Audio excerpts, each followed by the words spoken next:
After 5 years on business in Italy, I returned to get my motherless granddaughter. Every month, I sent $10,000 for her support. But when I arrived at her home, I saw her scrubbing the floor with a rag. Her arms were thin and bruised, and she wore a name tag that read, "Family MAID," while her new stepmother's lover filed her nails. My blood boiled. But what I did next? I'm glad to have you here. Follow my story until the end and comment the city you're watching from so I can see how far my story has reached. My name is Marcy, and I'm 62 years old. After 5 years managing family business in Italy, I thought I was coming home to embrace my granddaughter and start fresh. Instead, I walked into a nightmare that still makes my hands shake when I think about it. The flight from Rome to Atlanta felt endless. My mind kept drifting to Cora, my sweet granddaughter who was only 7 when I left. She'd be 12 now, probably taller, maybe with her mother's same bright smile. Sarah had died in that car accident when Cora was just 5, leaving my son Derek devastated and me as the only stable family the little girl had left. When Derek remarried Regina 2 years ago, I felt relief. Finally, Cora would have a mother figure again. Someone to braid her hair, help with homework, give her the feminine guidance I couldn't provide from across the ocean. Derek sounded so happy on our monthly calls, always talking about how Regina was wonderful with Cora, how they were becoming a real family.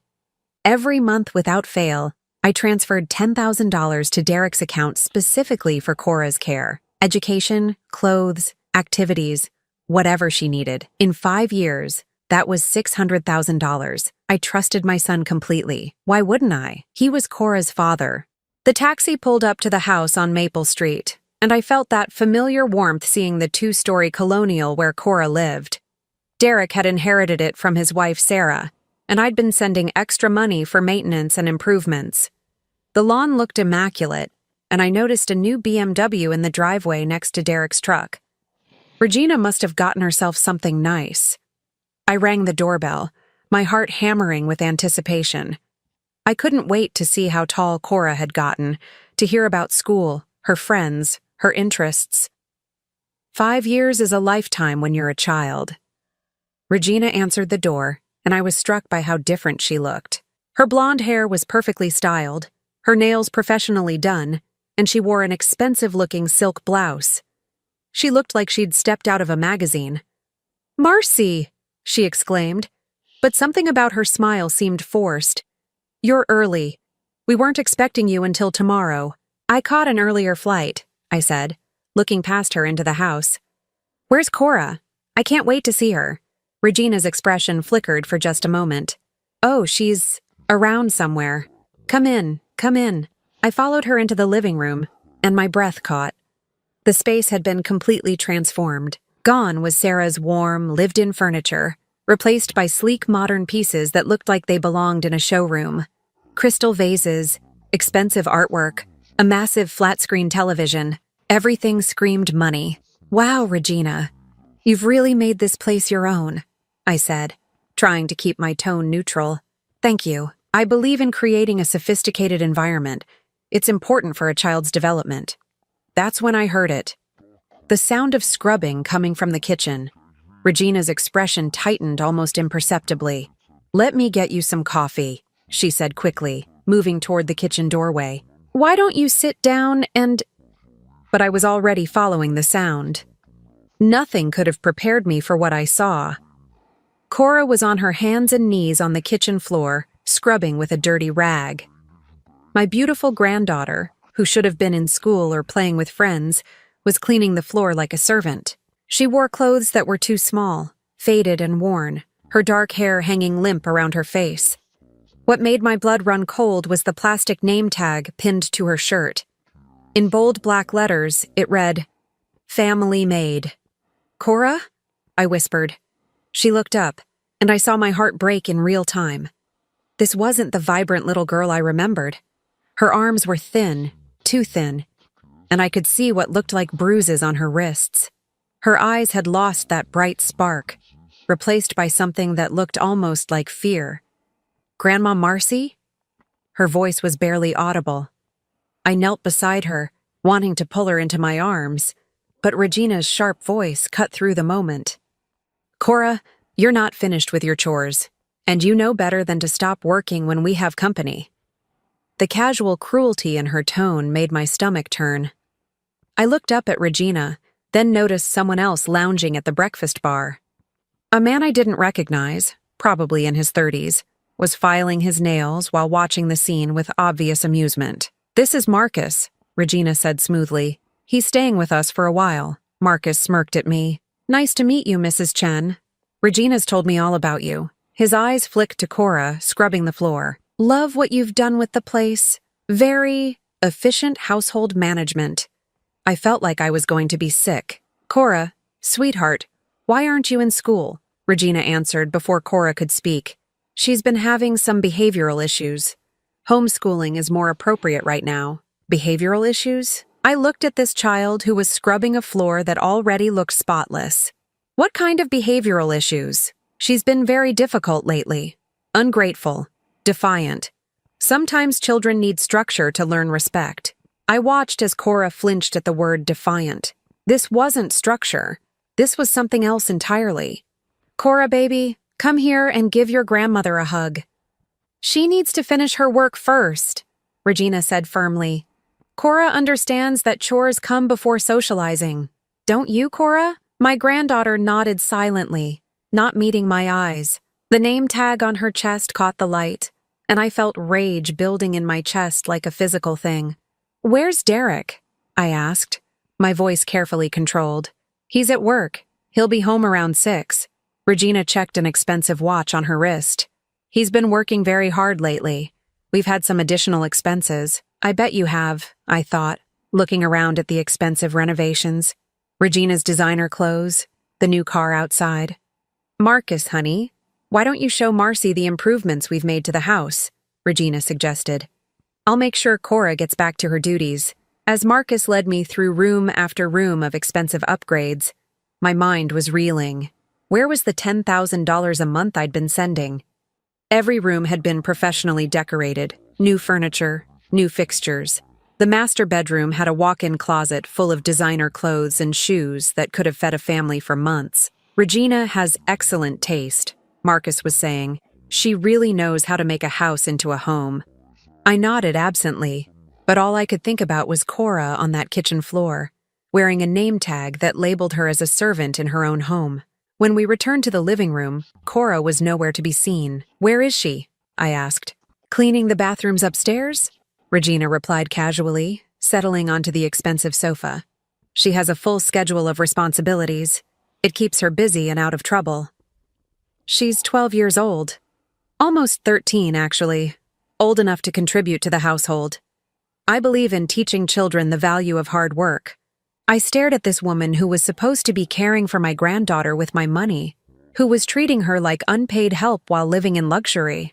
The rage I felt was unlike anything I'd ever experienced. "I'd like to see her room," I said. Something flickered in Regina's eyes. "Of course. Though I should warn you, we've had to make some adjustments to her living situation due to her behavior." She led me upstairs to what used to be Sarah's craft room, a small space at the end of the hall. Inside was a narrow twin bed, a small dresser and nothing else. No decorations, no personal items, no signs that a child lived here. "This is where Cora sleeps?" "She's more comfortable with less stimulation. Too many possessions can be overwhelming for a child with her particular needs." "What needs?" Regina's smile was cold. "Cora has always been a challenging child, Marcy. Sarah spoiled her terribly before she died. We're helping her develop better habits." I thought about the money I'd been sending. $600,000 over 5 years.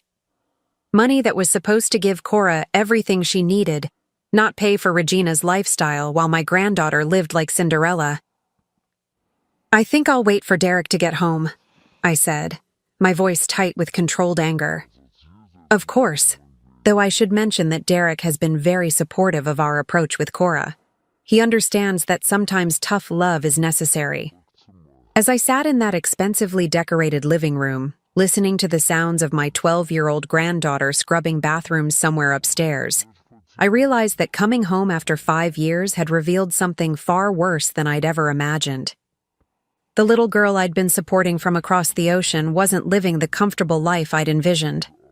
She was living as a prisoner in her own home, while the woman who was supposed to protect her lived like a queen on my money. But Regina had made one crucial mistake. She'd underestimated exactly what a grandmother would do when she discovered her granddaughter was being treated like a slave. The war was just beginning, and Regina had no idea who she was really fighting. Derek finally came home at 6:30, and the moment he walked through the door, I knew something was terribly wrong. My son, who used to be strong and confident, looked like a shadow of himself. His shoulders were slumped, his eyes avoiding mine, and when he hugged me, it felt hollow. "Mom, you look great," he said, but even his voice sounded different, smaller somehow. "Thank you, honey. We need to talk." Regina appeared almost instantly, sliding up next to Derek and taking his arm possessively. "Derek's had such a long day at work. Maybe you two can catch up tomorrow?" "No," I said firmly. "We need to talk now." Derek glanced nervously between Regina and me. "Sure, Mom. What's on your mind?" I looked pointedly at Regina and Marcus, who was still lounging around like he owned the place. Privately. "Oh, we don't keep secrets in this family," Regina said with that fake smile.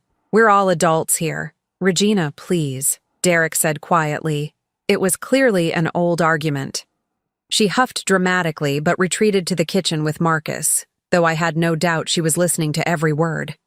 Derek and I sat in his living room, surrounded by all the expensive things my money had apparently bought, and I struggled to find the right words. "Derek, I need to understand what's happening with Cora." His face immediately became guarded. "What do you mean?" "I mean, why is my granddaughter wearing a name tag that says Family Maid and scrubbing floors while your wife wears designer clothes?" Derek's jaw tightened. "Mom, you don't understand the situation. Cora's been having problems." "What kind of problems?" He ran his hands through his hair, a gesture I remembered from when he was a stressed teenager. "She's been acting out, disrespectful. Regina's been trying to help her learn responsibility by making her clean the house like a servant. It's not like that." But he wouldn't meet my eyes. "Then what is it like?" "Because from where I'm sitting, it looks like the 12-year-old daughter is doing all the housework while the adults live in luxury." Derek's voice became defensive. "Regina works very hard to keep this household running. Cora needs to learn that she's part of a family, not the center of the universe like Sarah used to treat her." The way he talked about his late wife, Cora's mother, made my skin crawl. Sarah treated her like a beloved daughter, because that's what she was. Sarah spoiled her rotten. Cora never learned boundaries, never learned respect. Since Regina came into our lives, we've been trying to fix that. I stared at my son, wondering when he'd become this stranger. Fix what exactly? She's a child, Derek. She's supposed to be in school, playing with friends, not scrubbing your floors. She is in school. Regina homeschools her. And where exactly does this homeschooling happen? Derek hesitated. Regina has a structured program. I haven't seen any books, any school materials, any indication that learning is happening in this house. From the kitchen came the sound of Regina's laughter, sharp and artificial. Derek glanced toward the sound nervously. "Derek, I've been sending you $10,000 every month for 5 years. Where has that money gone?" "It goes toward Cora's care, just like we agreed." "Her care?" I gestured around the opulent living room. "This furniture costs more than most people make in a year. That car outside, Regina's clothes, this whole renovation, that's where my money went, isn't it?" "Mom, maintaining a home is expensive. Don't lie to me." My voice was sharper than I intended. "I've sent you $600,000 to take care of Cora, and I find her living like a servant while everyone else lives like royalty." Derek stood up abruptly, pacing to the window. "You don't understand how hard this has been. Raising someone else's daughter, dealing with her behavioral issues, trying to blend a family. Regina gave up her career to be a mother to Cora." "Whose daughter?" The words came out like ice. "Derek, Cora is your daughter. Sarah was your wife." "Sarah's gone!" The words exploded out of him, raw and painful. "She's been gone for 7 years, Mom. Regina is here now. Regina is my wife, and she's trying to help Cora become a productive member of this family instead of a spoiled brat who thinks the world owes her something." I felt like I'd been slapped. A spoiled brat? Derek. She was 7 years old when I left. What could she possibly have done that justified treating her like this? Before Derek could answer, Regina appeared in the doorway with Marcus right behind her. I couldn't help but overhear, she said, though she didn't look the least bit apologetic. Marcy, I think there's been some misunderstanding about Cora's situation. Really? Then please, enlighten me. Regina settled gracefully into the chair across from me, every movement calculated. Cora has some serious behavioral problems that developed after Sarah died. She became destructive, disrespectful, violent even. She would throw screaming fits, break things, hit other children at school. I looked at Derek. Is this true? He nodded reluctantly. She was acting out pretty badly. The school called us multiple times. She was grieving, I said. She lost her mother. Of course she was acting out. For 7 years? Regina's voice was smooth as silk. Marcy, I know this is hard to hear, but Cora has never adjusted properly to her mother's death. She became manipulative, using her grief to get out of responsibilities. She would lie constantly, steal things, even hurt herself to get attention. My heart was pounding. None of this sounded like the sweet little girl I remembered. I don't believe you. Regina pulled out her phone and scrolled through it. Here, look at these pictures. She showed me photos of broken dishes, torn books, what looked like marker scribbled on walls. This is just from last month, and here, she scrolled to more photos. These are the bruises she gave me when I tried to take away her phone for misbehaving. The photos showed Regina's arms with what looked like finger marks and scratches. She did this? She has serious anger issues, Regina said sadly. We've had to be very firm with her boundaries. The chores aren't punishment, they're therapy. Structure helps her feel secure and teaches her that actions have consequences. I felt like the ground was shifting under me. Could I have been wrong? Could the child I saw scrubbing floors actually be a troubled teenager who needed this kind of strict discipline? The name tag, I said weakly. That was her idea, Regina said. She said she wanted to contribute to the family, so we gave her responsibilities that matched her ability level. She actually takes pride in keeping the house clean. Derek nodded. Mom, I know it looks harsh from the outside, but Regina has really helped Cora improve. She's much calmer now, more respectful. What about school? Her education? I'm certified in early childhood education, Regina said smoothly. Cora learns much better in a controlled environment than she did in public school, where she was constantly getting into fights and disrupting other children's learning. I sat there trying to process all of this information. It contradicted everything I thought I knew, everything my instincts were telling me. But Regina sounded so convincing, and Derek was backing up everything she said. I'd like to talk to Cora, I said finally. Of course, but I should warn you. She's learned to manipulate adults by playing the victim. She might tell you stories designed to make you feel sorry for her. Regina called upstairs. Cora, come down here, please. My granddaughter appeared at the top of the stairs, moving slowly and carefully. She'd changed clothes but still looked thin and tired. Yes, ma'am? Ma'am. She called Regina ma'am. Your grandmother wants to talk with you. Cora came down and perched on the edge of the sofa, hands folded in her lap, eyes down. Everything about her body language screamed caution. Cora, sweetheart, how are you doing? I asked gently. She glanced quickly at Regina before answering. I'm fine, Grandma Marcy. Are you happy here? Another quick glance at Regina. Yes, ma'am. Tell your grandmother about your chores, Regina prompted. I help keep the house clean, Cora said in a flat voice. Regina says it's important to contribute to the family. And do you like homeschooling? Yes, ma'am. I'm learning a lot. Every answer was what Regina wanted to hear, delivered in a voice devoid of any real emotion. This wasn't the spirited child I remembered, but then again, she'd been through a lot. Maybe she really had become someone I didn't recognize. Cora, why don't you show your grandmother your room? Regina suggested. We went upstairs to the sparse little space I'd seen earlier. Cora stood in the doorway while I looked around. This is nice, I lied, trying to get some reaction from her. Yes, ma'am. Regina says too much stuff makes it hard to focus. What do you do for fun? For just a moment, something flickered in her eyes. Then it was gone. I read sometimes. Regina picks out appropriate books for me. I noticed there were no books visible in the room. As we headed back downstairs, I heard Regina talking to Derek in urgent, low tones. They stopped when they saw us. "Well," Regina said brightly, "I hope that helped clear things up." I looked at Cora, who immediately went back to that careful, watchful posture. Everything Regina had told me made logical sense. The photos, Derek's confirmation. Even Cora's own responses seemed to support this narrative of a troubled child who needed strict boundaries. But every instinct I had was screaming that something was wrong. After Cora was sent back upstairs, Regina walked me to the door. "I know this is a lot to take in," she said sympathetically, "but I want you to know that everything we do is for Cora's benefit. Derek and I both love her very much." I nodded, my head spinning with confusion and doubt.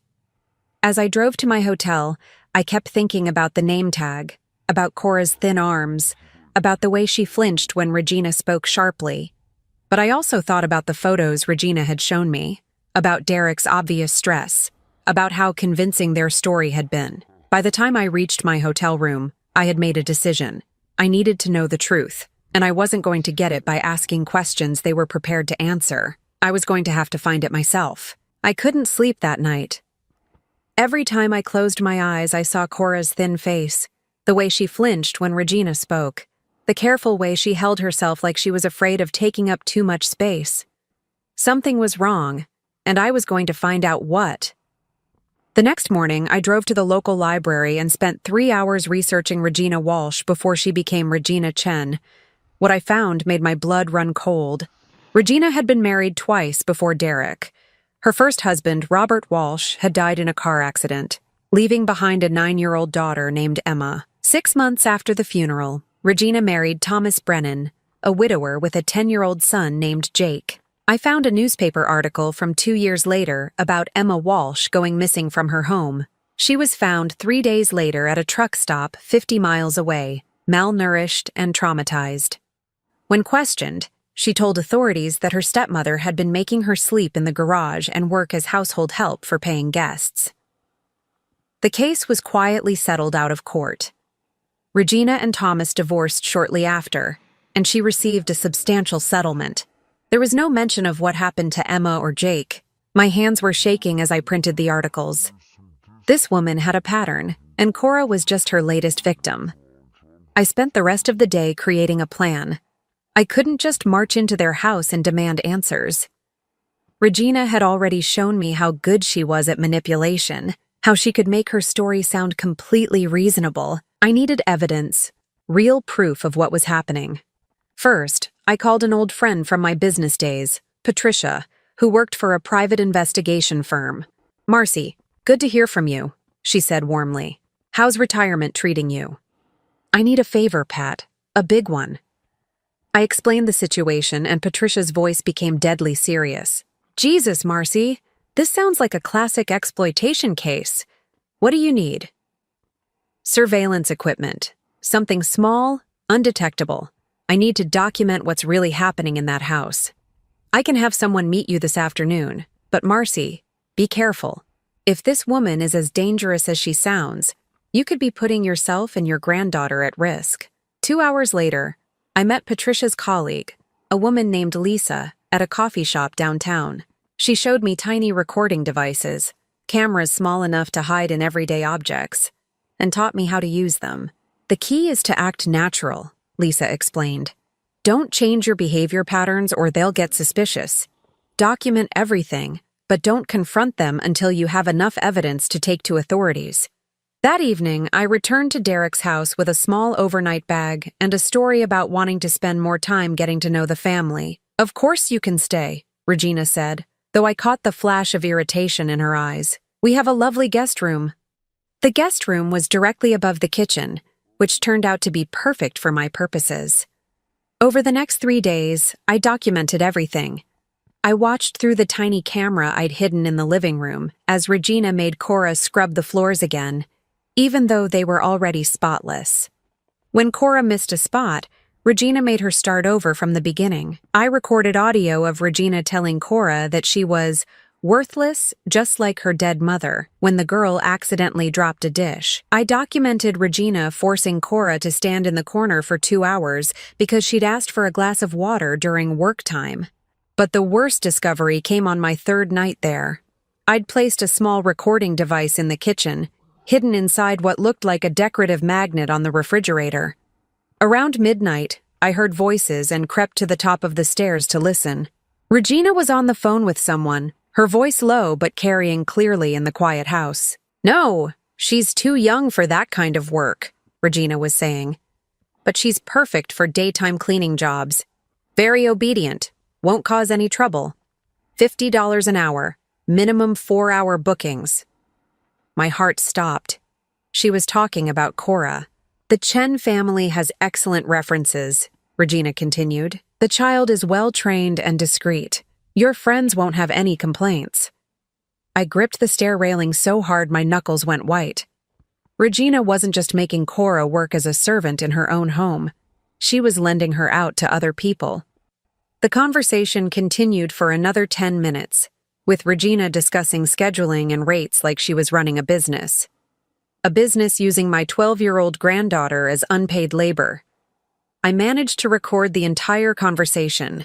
The next morning at breakfast, I watched Regina interact with Cora with new eyes. Every order, every criticism, every casual cruelty was designed to break down a child's spirit and make her completely compliant.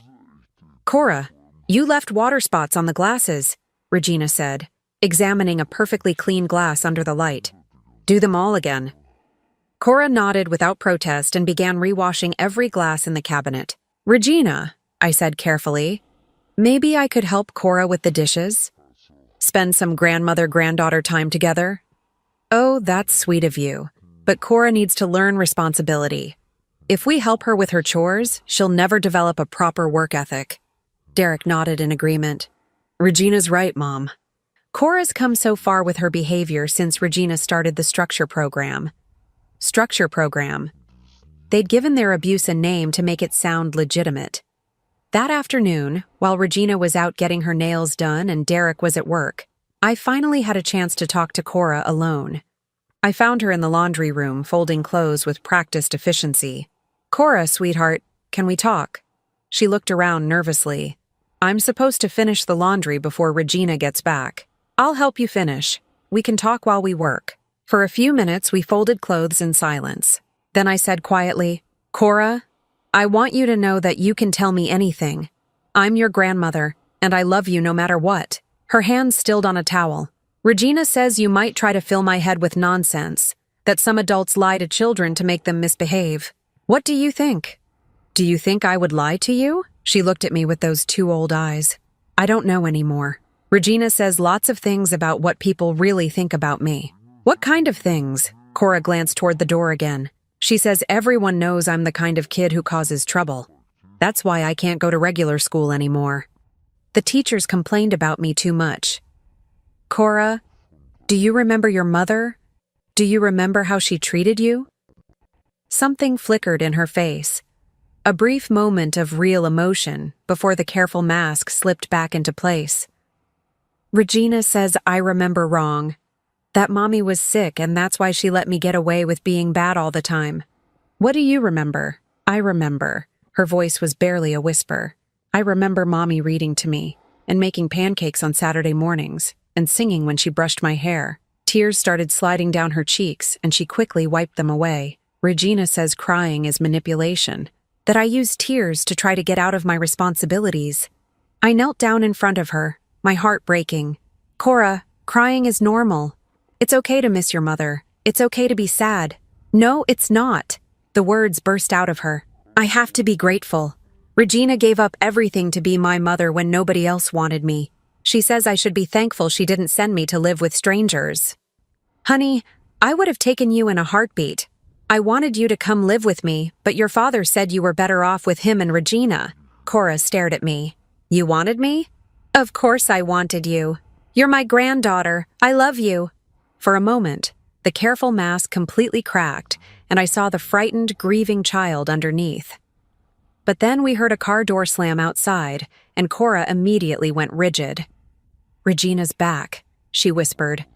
"I have to finish the laundry. Cora, listen to me. This isn't normal. Children aren't supposed to work like servants. They're supposed to go to school and play and have friends."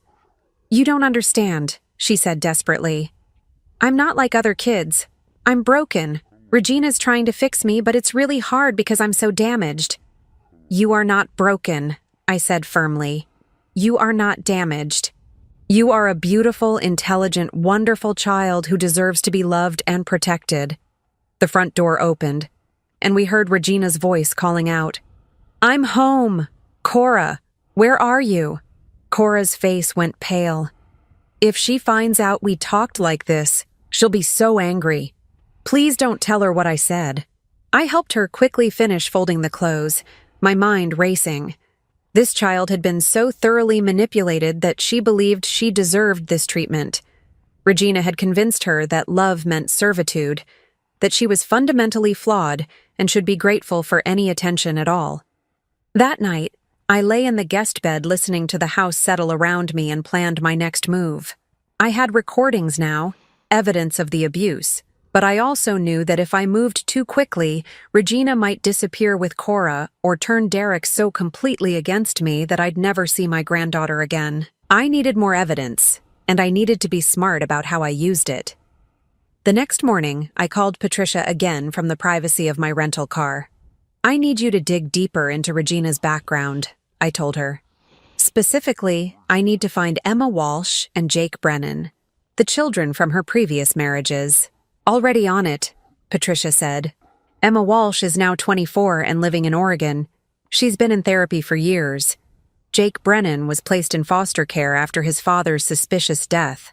"Suspicious death?" "Thomas Brennan died from a fall down the stairs 6 months after Emma Walsh went missing. Jake told investigators that Regina had been medicating his father with sleeping pills, claiming he had insomnia. The insurance company settled rather than investigate further. I felt sick. This woman is a predator. Gets worse.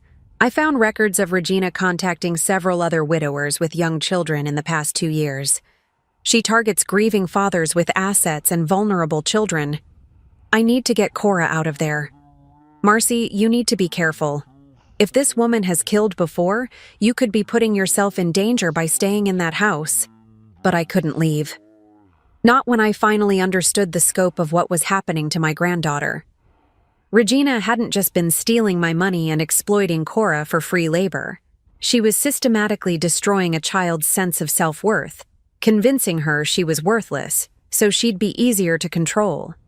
And according to those phone calls I'd recorded, she was also profiting by lending Cora out to other people as domestic help. My granddaughter wasn't just being abused, she was being trafficked. The realization hit me like a physical blow, and I had to pull over to the side of the road to catch my breath. This was so much worse than I'd imagined. But now I knew the truth, and I was going to make Regina pay for every single thing she'd done to my granddaughter. Armed with Patricia's research, I knew I needed concrete evidence of Regina's trafficking operation.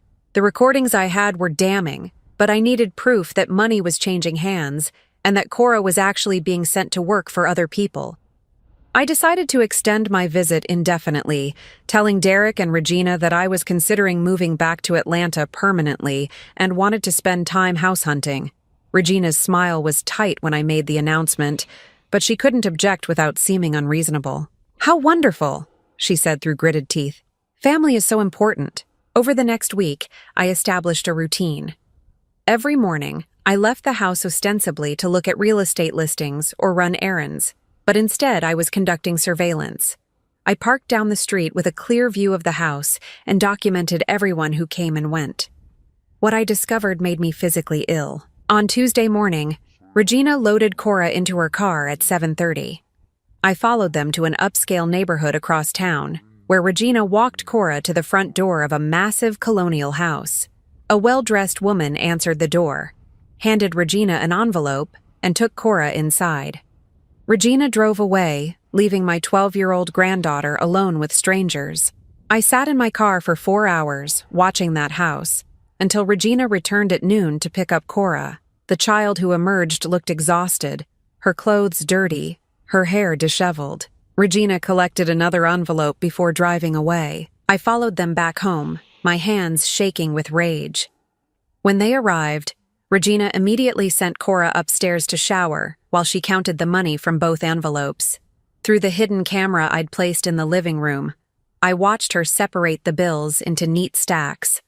That evening at dinner, I tried to control my voice as I asked casual questions. "How was everyone's day?" "Productive," Regina replied smoothly. "Cora had some educational activities this morning." Derek nodded. Regina's always finding new learning opportunities for Cora. She's very creative with the homeschooling curriculum. Cora sat silently, picking at her small portion of food. I noticed she was served significantly less than the adults, and her plate contained only vegetables and a small piece of bread, while the rest of us had pasta and meat. "Cora's on a special diet," Regina explained when she caught me looking. "She has digestive issues that require careful monitoring." Another lie to explain away another form of neglect. The next day, I followed them again. This time, Regina took Cora to a different house, where the same exchange occurred. Envelope of money, child delivered. Regina leaves. Hours pass. Regina returns for pickup and final payment. By Friday of that week, I had documented Cora being sent to 5 different houses. Each time the pattern was the same. Regina was running a business, and my granddaughter was the commodity being sold. That weekend, I made an excuse to visit my old friend Martha, who lived an hour away. Instead, I drove to Oregon to meet Emma Walsh. I found her working at a small veterinary clinic in Portland, a quiet young woman with prematurely gray hair and nervous eyes that reminded me painfully of Cora. "You're Regina's mother-in-law?" she asked when I introduced myself. Her face went pale. "Is she still married to your son?" "Yes. Emma, I need to know what she did to you." Emma looked around the empty clinic, then locked the front door and led me to a small office in the back. "I should have spoken up years ago," she said, her voice barely above a whisper. But who would have believed me? She was so good at making me sound like a troubled kid, making up stories for attention. "I believe you," I said simply. "Tell me everything." The story Emma told me was horrifyingly similar to what was happening to Cora. After her father's death, Regina had gradually isolated Emma from friends and extended family, claiming the child was too emotionally unstable for normal social interactions. She'd pulled Emma out of school for behavior problems that Emma swore never existed. "She made me work for her friends," Emma said, tears streaming down her face, "cleaning their houses, serving at their parties, taking care of their children. She told everyone I was learning life skills and that the work was therapy for my grief." "Did she make money from it?" "Thousands of dollars. She charged by the hour and kept every penny. She told me that since I was costing her so much money to raise, I needed to contribute to the household expenses." "What about your stepfather, Thomas?" Emma's face darkened. "He tried to stop her at first, but Regina was. She was very good at manipulating him. She convinced him that I was dangerous, that I needed strict control or I might hurt myself or others. She showed him fake injuries and claimed I had attacked her." "Fake injuries?" "She would hurt herself and blame me. Or she'd drug my food to make me act confused and disoriented, then tell Thomas I was having psychological episodes." I felt sick. "What happened the night you ran away?" I overheard her on the phone, talking to someone about selling me permanently. Not just lending me out for day work, but actually selling me to someone who wanted a live-in servant. She was negotiating a price. Emma wiped her eyes with shaking hands. "I knew if I didn't run that night, I'd never get another chance. I walked for 3 days before someone found me and called the police." "And your stepfather's death?" "I don't have proof, but I know she killed him. He was starting to ask questions about why I ran away, starting to doubt her story about my behavior problems. A week later, he was dead." Emma gripped my hands. "If this woman has your granddaughter, you have to get her out of there. Regina doesn't just exploit children for money. She destroys them psychologically. She makes them believe they're worthless, that they deserve abuse, that no one will ever love them." The drive back to Atlanta was the longest 4 hours of my life.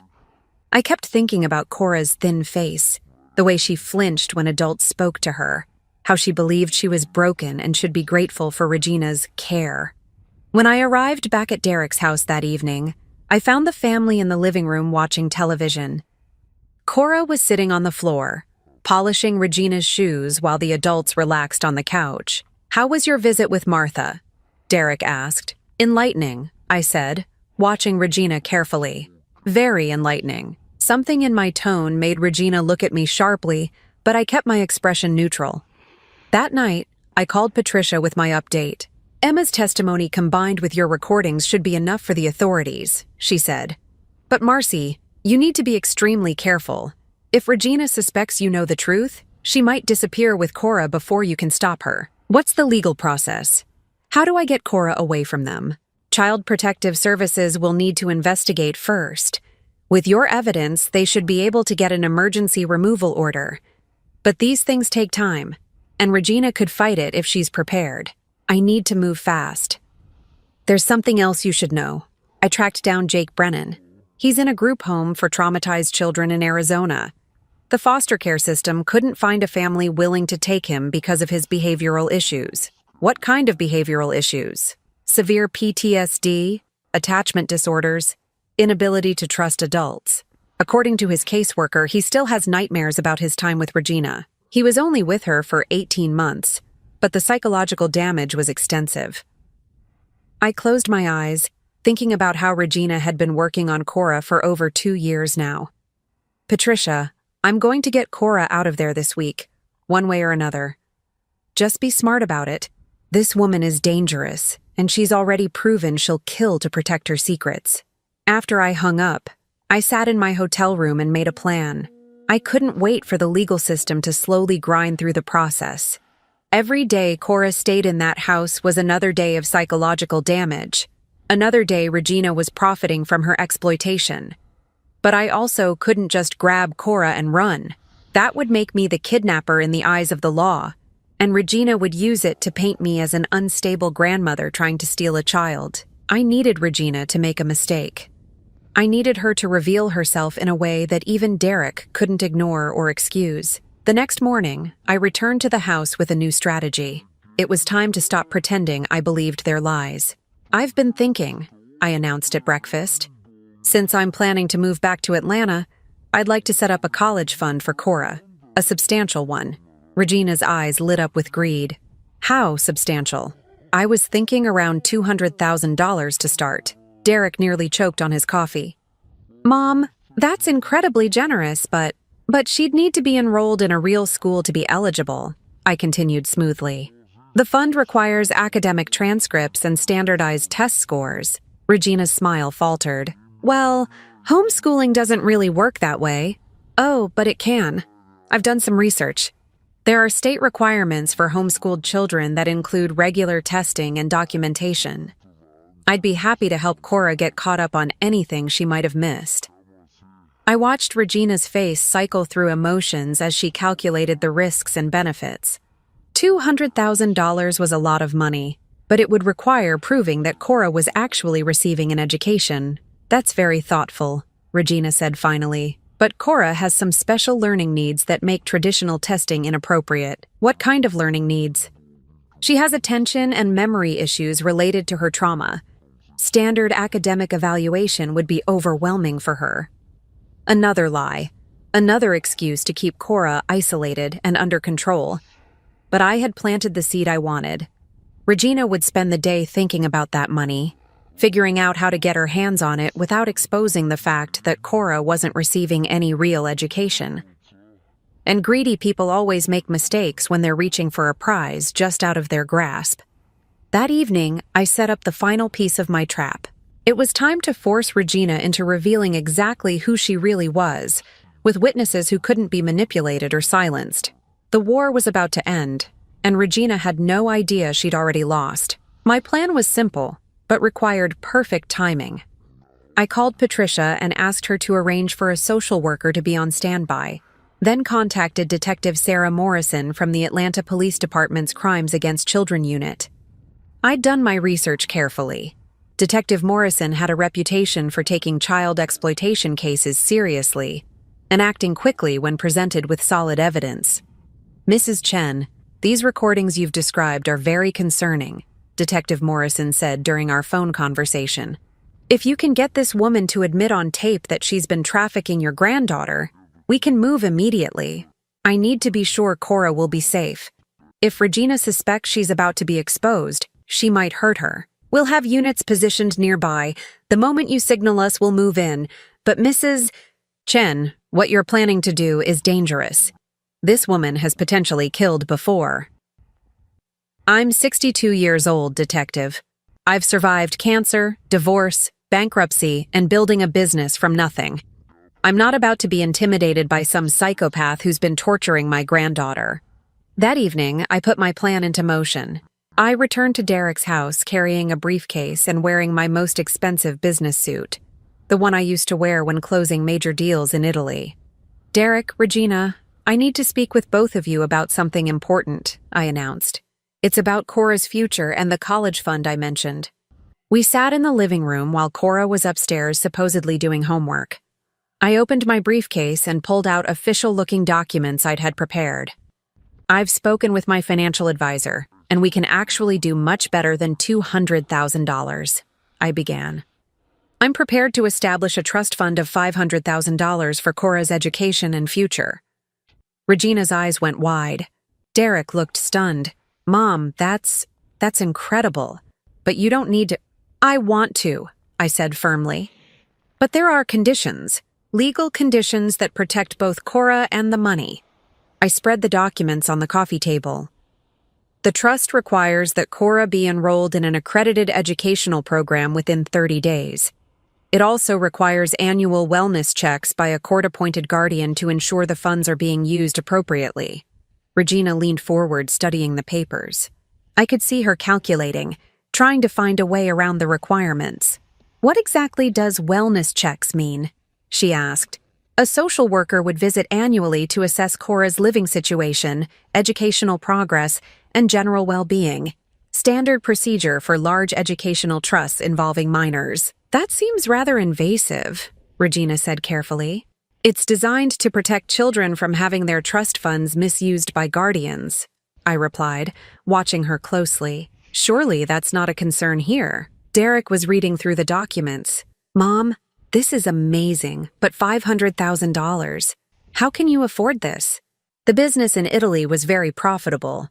I've decided I want to spend my money on family while I'm still here to see it make a difference. Regina was quiet for a long moment, and I could see the internal struggle playing out on her face. $500,000 was a massive temptation, but the oversight requirements would expose everything she'd been doing. There is one other option, I said casually, as if the idea had just occurred to me. If the educational and oversight requirements are too complicated, I could simply give you the money directly. Cash payment for excellent care of my granddaughter over the years. Regina's head snapped up. Cash payment? Well, you've been providing round-the-clock care for Cora, essentially sacrificing your career to be a full-time mother. That has significant monetary value. I could see the greed lighting up her eyes. Here was a way to get the money without any oversight or requirements. How much were you thinking? Derek asked, though I could tell he was uncomfortable with the idea. I was thinking we could calculate it based on fair market rates. Professional childcare costs about $30 per hour. If we assume 10 hours of active supervision per day for, let's say, the past 2 years, that would be over $200,000 in childcare services. Regina was practically salivating. That's very thoughtful of you to recognize the sacrifice. Of course, I'd want to make sure I understand exactly what services have been provided. For tax purposes, you understand. The IRS requires detailed documentation for large payments like this. I pulled out a small recording device, setting it openly on the coffee table. Would you mind if I record this conversation? My accountant will need a clear record of what the payment is for. Regina hesitated, but the lure of $200,000 in cash won out. Of course. Wonderful. So, Regina, could you describe the care you've been providing for Cora over the past 2 years? Regina launched into what she thought was a glowing description of her mothering. But every word was self-incriminating. I've provided structure and discipline that Cora desperately needed. I've taught her valuable life skills through household responsibilities. I've arranged educational opportunities with other families in our social circle. Educational opportunities? Yes, Cora has learned so much by observing how other households function. I've arranged for her to spend time helping other families with their domestic needs. It's been incredibly valuable for her social development. And these other families compensate you for Cora's time. Well, naturally, they contribute to her upkeep. It costs money to feed and clothe a growing child, and they understand that. Derek was frowning. Regina, what families? I thought you were homeschooling Cora here. Regina shot him an annoyed look. Derek, there are many aspects of Cora's education that you leave to my judgment. You're always so busy with work. How much do these families typically contribute? I asked, keeping my voice neutral. It varies. Anywhere from $50 to $100 per session, depending on the scope of Cora's responsibilities. Sessions? Yes, usually 4 to 6 hour periods where Cora assists with cleaning, organization, childcare support. It's wonderful practical experience for her. Derek was looking increasingly uncomfortable. Regina, are you saying that other families pay you for Cora to work in their houses? It's not work, it's education, Regina snapped. Cora is learning valuable life skills that will serve her well as an adult. I pressed further. And how often do these educational sessions occur? 3 to 4 times per week. Sometimes more if there's high demand. High demand for Cora specifically? Regina's smile was predatory. Cora has developed an excellent reputation among our social circle. She's very obedient and thorough in her tasks. Derek stood up abruptly. Regina, you're talking about sending my daughter to work as a maid for your friends. Don't be ridiculous, Derek. Everything I do is for Cora's benefit. She's learning responsibility and contributing to the household expenses. It's much better than letting her sit around feeling sorry for herself. Contributing to household expenses? Derek's voice was rising. She's 12 years old. Regina's careful facade was beginning to crack. Derek, you have no idea how difficult it's been raising your daughter. She required extensive behavior modification when I came into this family. The structure I've provided has transformed her from a spoiled, destructive child into a productive member of society. Productive? Derek looked sick. You mean profitable. Don't take that tone with me, Regina snarled. I've sacrificed my entire life to fix your broken daughter. The least she can do is contribute to her own upkeep instead of being a constant drain on our resources. The mask was completely off now. The sweet, caring stepmother had vanished, replaced by the cold, calculating predator underneath. I kept the recorder running as Regina continued to rant, each word providing more evidence of child exploitation and abuse. Furthermore, Cora should be grateful for the opportunities I've provided. Do you know how many children would love to have the structure and purpose I've given her? She was headed for juvenile detention or worse before I intervened. By making her scrub floors and work as unpaid labor for your friends, I asked quietly. By teaching her that the world doesn't owe her anything just because her mother died. By showing her that respect and comfort must be earned through hard work and obedience. Derek was staring at his wife like he'd never seen her before. Regina, my God, what have you done? I've saved this family from financial ruin, Regina shouted. Do you think your salary alone could maintain this lifestyle? Do you think money just appears out of nowhere? Cora's contributions have paid for every improvement to this house. Every luxury we enjoy. Contributions, I repeated. You mean the money other people pay you for access to my granddaughter. She's not your granddaughter anymore. Regina spun on me, her face twisted with rage. You abandoned this family for 5 years. You don't get to waltz back in here and judge how we've managed without you. I sent $10,000 every month for her care. And every penny went to her care. Food, shelter, clothing, medical expenses, education. Do you have any idea how expensive it is to raise a child properly? Then why does she sleep in a closet-sized room with no belongings while you live in luxury? Because she hasn't earned anything better. Everything in this house belongs to me and Derek. Cora gets exactly what she deserves based on her behavior and contribution. The recording device captured every damning word as Regina revealed her true beliefs about children, money, and exploitation. Finally, I asked the question that would seal her fate.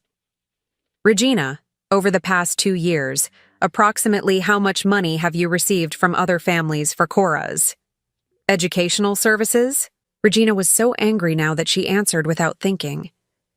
Between $15,000 and $20,000, money that was desperately needed to maintain this household and provide for Cora's needs. The room fell silent except for the soft whirring of the recorder. Derek sank back into his chair, his face white. $20,000. You've been selling my daughter's labor and keeping the money. I've been managing this family's finances in ways you're apparently too naive to understand. Regina shot back. Someone had to make hard decisions while you buried your head in the sand. That's when I played my ace. Derek, there's something else you need to know about your wife. I pulled out the newspaper articles Patricia had found about Regina's previous marriages, about Emma Walsh's disappearance, about Thomas Brennan's suspicious death. Regina has done this before, to other children in other families. She's a predator who targets widowed fathers and vulnerable children. Derek read the articles with growing horror while Regina stood frozen, realizing that her past had finally caught up with her. You're lying, she whispered, but there was no conviction in her voice. Emma Walsh is 24 years old now and living in Oregon, I said calmly. She's been in therapy for years dealing with the trauma you inflicted on her. Jake Brennan is in a group home in Arizona because the psychological damage you did to him was so severe that no family would take him. Derek looked up from the articles, his face a mask of disgust and betrayal. You killed Thomas Brennan. That's ridiculous. He fell down the stairs, after you'd been drugging him with sleeping pills, just like you've probably been drugging me. Regina's guilty flinch confirmed his suspicion. Derek stood up slowly, and I could see something fundamental shift in his expression. The man who had been completely under Regina's control was finally seeing her for what she really was. Get out, he said quietly. Derek, you're being manipulated. Get out. His voice exploded through the house. Get out of my house and away from my daughter, you sick, twisted monster. Regina's composure cracked completely. You'll regret this, Derek. Without me, you'll lose everything. Cora will destroy you just like she destroyed Sarah. My wife died in a car accident. Your wife died because she was distracted by that demanding little brat. Cora killed her own mother, and she'll destroy you too if you don't maintain control. The cruelty and manipulation in those words hit Derek like a physical blow. I watched years of psychological manipulation crumble as he finally understood what Regina had been doing to both him and Cora. You have 10 minutes to pack your things and leave, he said, his voice deadly calm. If you're not gone by then, I'm calling the police, but I was already reaching for my phone. Detective Morrison, it's time. Regina's face went white as she realized she'd walked directly into a trap. Within minutes, police cars were pulling into the driveway, and Detective Morrison was placing Regina under arrest for child exploitation and trafficking. As they led her away in handcuffs, she screamed back at the house. You'll never be able to handle her. She's damaged goods. Nobody wants a broken child. But her words bounced harmlessly off the walls of a house where she no longer had any power. The nightmare was finally over. 6 months later, I stood in the kitchen of my new home in Savannah, Georgia, watching Cora help me prepare Sunday dinner. She was still thin, but her arms no longer bore bruises, and her smile was beginning to return. Real laughter had replaced the careful silence that used to follow her everywhere. Grandma Marcy, did I put enough oregano in the sauce? She asked, stirring the pot with careful concentration. Let me taste it, I said, dipping a spoon into the rich tomato mixture. Perfect. You're becoming quite the chef. Cora beamed with genuine pride, the kind of pride that comes from accomplishment rather than fear-based compliance. It had taken months to help her understand the difference between the two. The legal proceedings had moved swiftly once Detective Morrison had my recordings and Emma Walsh's testimony. Regina was convicted of child trafficking, exploitation, and fraud. She received 15 years in prison with no possibility of parole for 8 years. Her assets were seized to compensate her victims, though Emma, Jake, and Cora would never fully recover from the psychological damage she'd inflicted. Derek had been devastated by the revelations about his wife, but his horror at what had been done to Cora galvanized him into action. He'd voluntarily surrendered custody to me while he underwent therapy to understand how he'd been so completely manipulated. Our relationship was still fragile, but he was working to rebuild trust with his daughter. "She sends me letters," Cora had told me last month, referring to Regina. "They get delivered to Derek's house sometimes. What do they say? That she misses me, that she's sorry, that if I could just visit her once, she could explain everything." Cora looked at me with eyes that were learning to see clearly again. "Derek tears them up without reading them to me now. He says she doesn't get to hurt me anymore." The healing process hadn't been easy. Cora arrived at my house with almost no possessions, except the clothes she'd been wearing, and a small box of mementos her mother had left her, items Regina had hidden away and Derek found while cleaning out the house. That first night, Cora had stood in the doorway of the bedroom I'd prepared for her, staring at the bookshelf full of age-appropriate books, the comfortable reading chair, the desk where she could do homework. "Is this really mine?" she'd asked. "Every single thing in this room belongs to you," I'd told her. "And you never have to earn it or lose it based on your behavior. It's yours because you're my granddaughter and I love you." She'd cried then, deep sobs that seemed to come from years of stored-up grief and confusion. I'd held her while she grieved for the mother she'd lost, for the childhood that had been stolen from her, for the safety she'd never really felt until that moment. The first few weeks were the hardest. Cora would wake up every morning and immediately start looking for chores to do, panicking if she couldn't find ways to make herself useful. "What should I clean today?" she'd ask anxiously. "What work do you need me to do?" "Sweetheart, your only job is to be a child, to go to school, make friends, play, read, discover what you enjoy doing." It took months for her to truly believe that love wasn't contingent on performance. School had been another challenge. Cora was academically behind her peers, but more concerning was her social anxiety. She didn't know how to interact with children her own age, how to play, how to just be a kid. Her teacher, Mrs. Rodriguez, had been incredibly patient and understanding. "Cora is clearly intelligent," she'd told me during our first conference. "She just needs time to learn that it's safe to be curious, to make mistakes, to ask questions." Slowly, very slowly, Cora began to emerge from the shell Regina had built around her.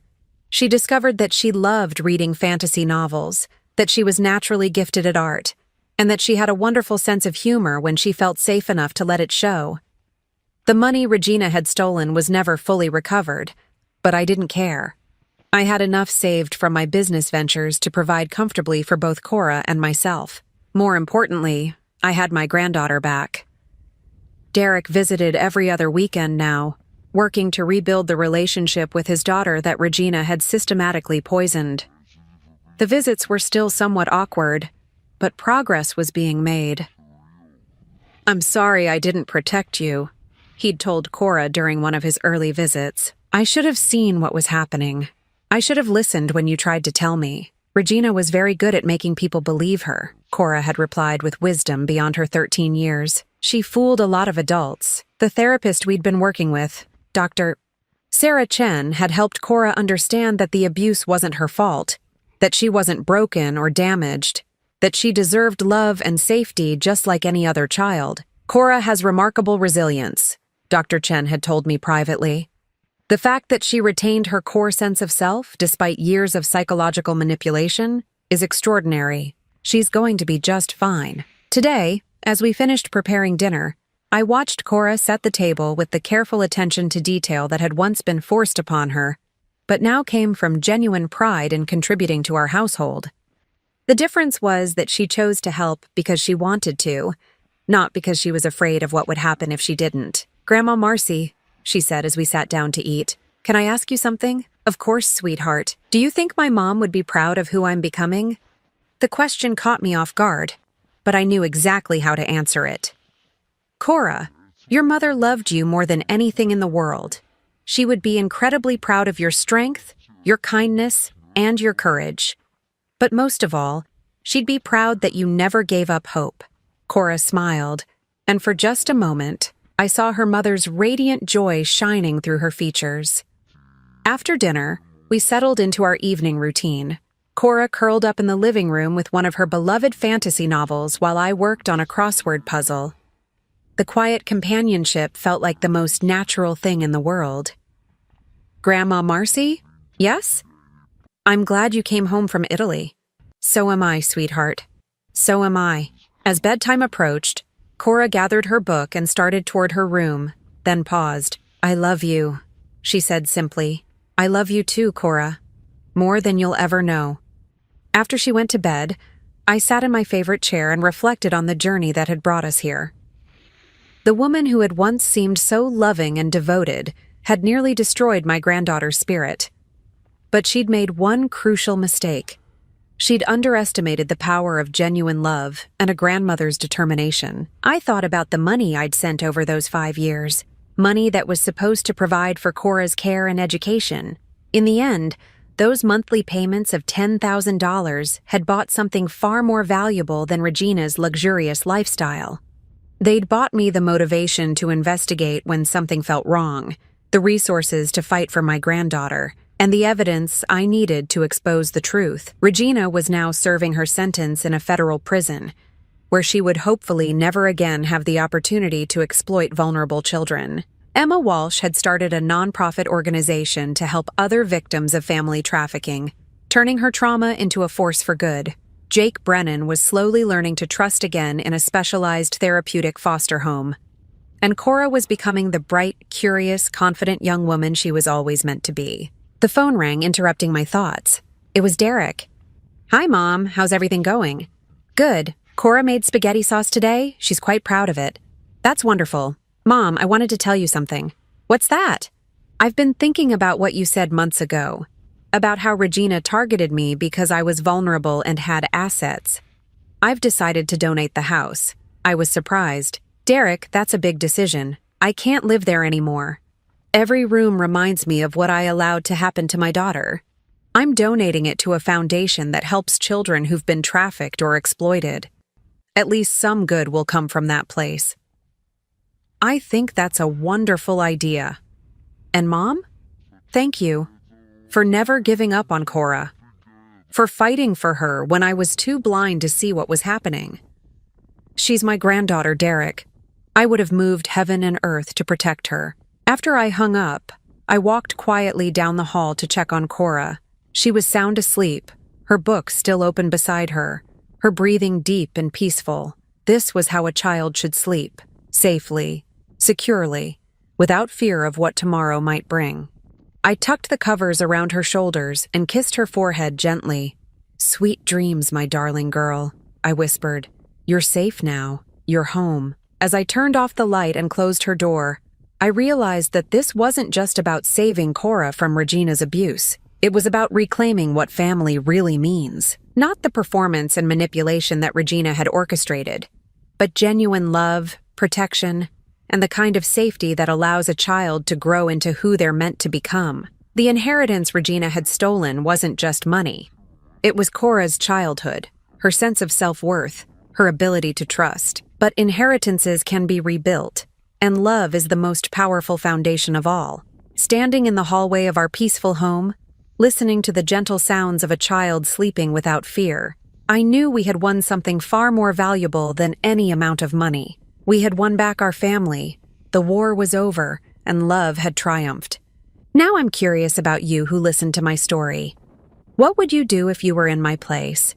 Have you ever been through something similar? Comment below. And meanwhile, I'm leaving on the final screen 2 other stories that are channel favorites, and they will definitely surprise you. Thank you for watching until here.